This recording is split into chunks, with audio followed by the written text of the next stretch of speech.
ایک خاتون حضور کی خدمت میں حاضر ہوئی اور عرض کی یا رسول اللہ صلی اللہ علیہ وسلم مجھ سے بدکاری سرزد ہو گئی ہے اور میرے پیٹ میں بچہ ہے اور میں چاہتی ہوں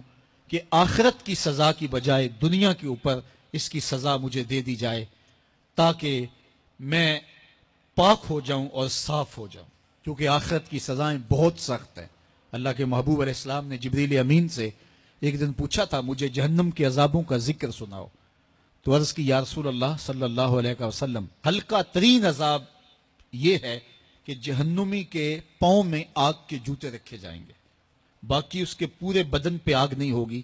صرف آگ کے جوتے اس کو پہنائے جائیں گے، لیکن اس کی حدت، گرمی اور شدت اتنی ہوگی یغلی منہما دماغہ،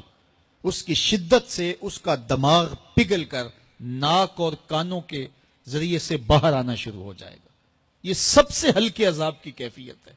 اور جو عذاب سخت ہیں الیاذ باللہ۔ اللہ تعالیٰ قرآن مجید میں فرماتا ہے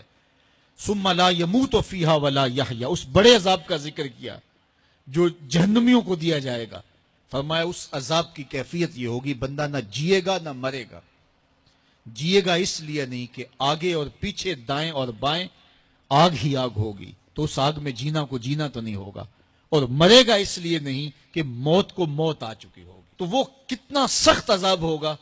الیاذ باللہ کہ ہلکے ترین عذاب کی کیفیت یہ ہے کہ پاؤں میں آگ کا جوتا اور دماغ پگھل کے ناک اور کانوں کے راستے سے باہر آ جائے۔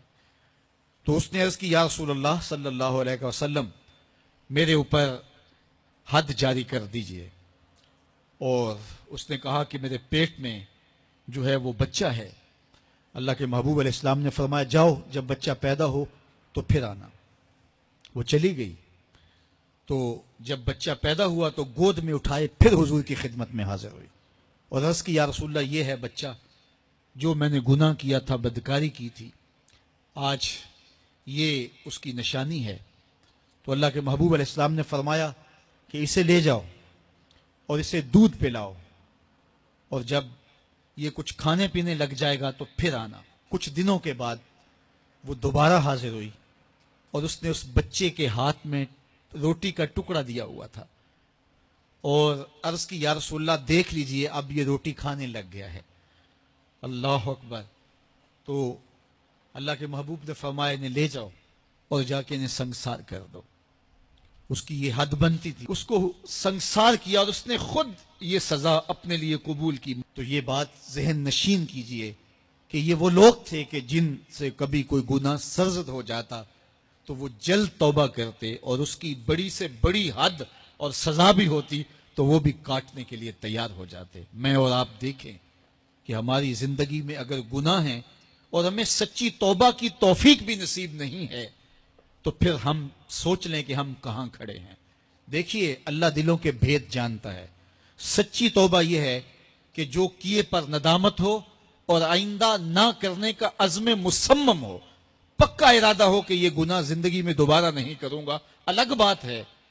کہ پھر دوبارہ اس سے سرزد ہو جائے، لیکن جب وہ توبہ کر رہا ہو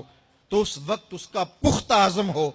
اور اس کے دل کے کسی گوشے میں نہ ہو کہ چلو میں توبہ کر لیتا ہوں اور پھر ہو گیا تو پھر کر لوں گا۔ پکا عزم ہو کہ دوبارہ یہ گناہ نہیں کروں گا۔ اور اگر زبان سے توبہ توبہ کر رہا ہو اور دل میں ہو کہ ٹھیک ہے یہ تو صبح بھی مجھ سے عمل بد سرزد ہونا ہے، تو اللہ تعالیٰ سے یہ مذاق کرنے والی بات ہے،